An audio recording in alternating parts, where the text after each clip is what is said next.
Laden with fish and crawfish, the 3 Dominican motherships seized in Cuba following a shootout in Bahamian waters this past weekend sailed into the Defense Force Coral Harbor base after 9 this morning with a full crew of more than 100 fishermen on board.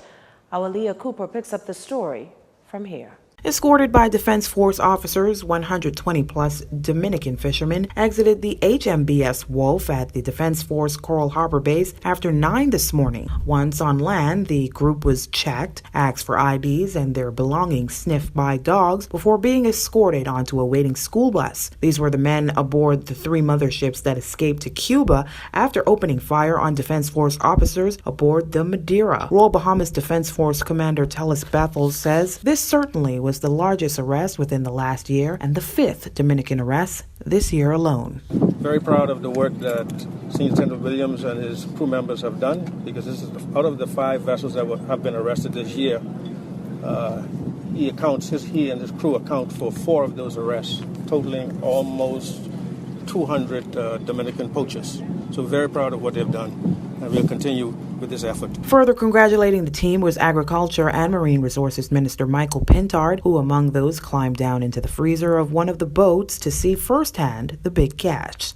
While officials say it's still too early to peg the total value, the minister confirmed that it far exceeds what was found recent weeks ago. Ironically, the huge haul comes as countries observe World Food Day, a focus of which is sustainability, how to harvest without compromising future generations. When you go on these vessels, you could clearly see that the poachers who are coming in our waters have no concern about future generations, whether they are Bahamians or others, who we feed by virtue of the fact that the Bahamas is a breeding ground for a number of marine species.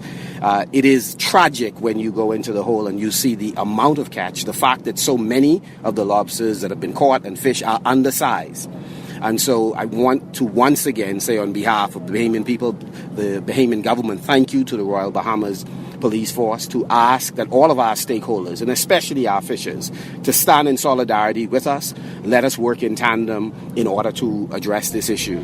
The government plans to amend the Fisheries Act, according to Minister Pintard. That amendment calls for stiffer penalties for both the captain and crew of such vessels. Reporting for JCN News, I'm Leah Cooper.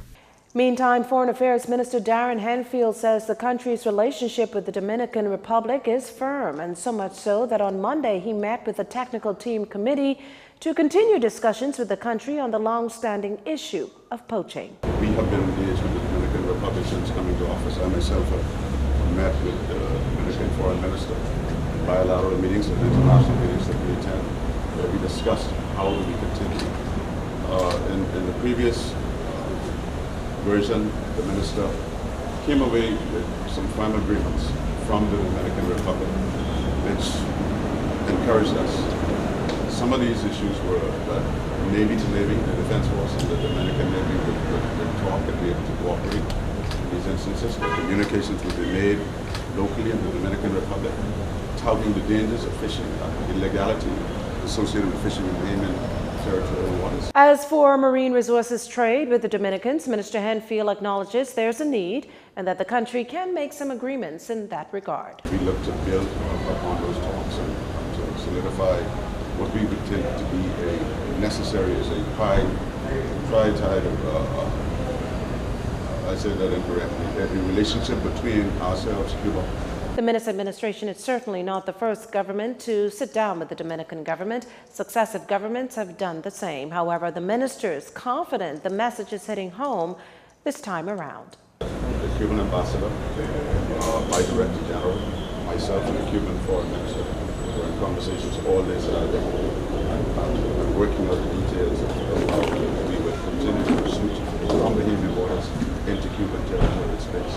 I think at the end of the day, it all bodes well because we have been able, for the first time in the Bahamas, to have 3 Dominican vessels. You know, earlier this year we had a smaller vessel handed over to us after an arrest of a Dominican poaching vessel within our waters.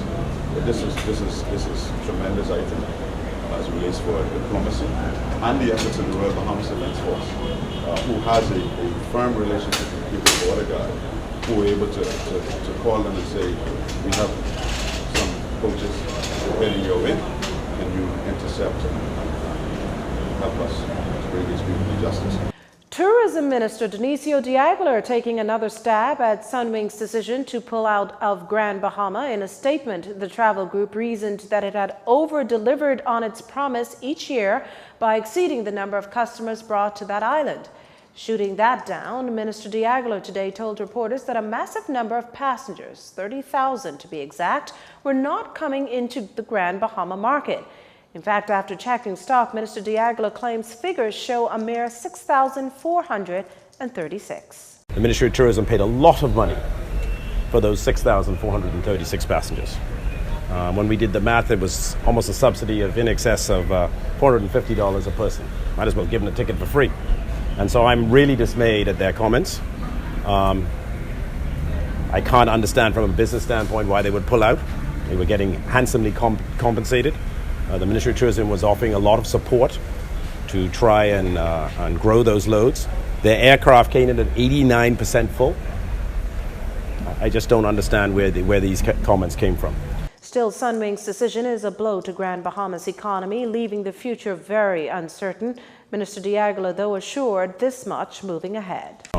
The government is very minded to, first and foremost, get the hotel sold onto a proper hotel operator. You see, Grand Bahama is suffering from a lack of scale. We need hotel rooms. It's critical that we get the Grand Lucayan open, and then you start to build scale. The reason why Sunwing couldn't bring 30,000 passengers is because we just didn't have the rooms to accommodate them. And so the key is to get the Grand Lucayan open, and the Ministry of Tourism is working very fastidiously to get this sorted out in terms of getting additional airlift in place. But as I say, the time that has passed is short. We're working closely with Bahamas Air. We're working closely with our partners in Florida. We'll get something sorted. Sunwing plans to pull out of Grand Bahama next year.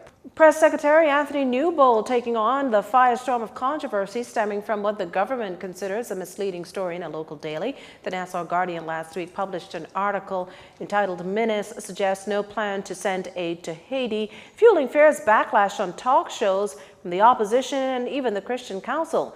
Reading a portion of the article, the PS says the PM did not say he would not send any aid to Haiti. As a result, the Prime Minister ended up having to call President Moise, with whom he has a personal relationship, as does Mrs. Menace and the wife of President Moise, to reassure the President that he had made no such statement and would always be willing to help in any way that he could and the Bahamas could. So let me say again a little more forcefully than I did last week. The Prime Minister never said that he would not give aid or assistance to Haiti. Never did he say that. The PS argues that the PM was only doing his first duty, and that's trying to ensure citizens are safe, adding that the Bahamas is willing to assist, but that there is a protocol involved in the way assistance is provided among CARICOM countries. Sedema and Carilac, and we've participated in providing assistance as well, as somebody rightly pointed out with Dominica, and we've done it for other countries participating in the Carilac protocol for hurricanes. Haiti was struck with a magnitude 5.9 earthquake on Saturday, October 6, killing at least 15 people, injuring. This segment of the news was brought to you by Alive.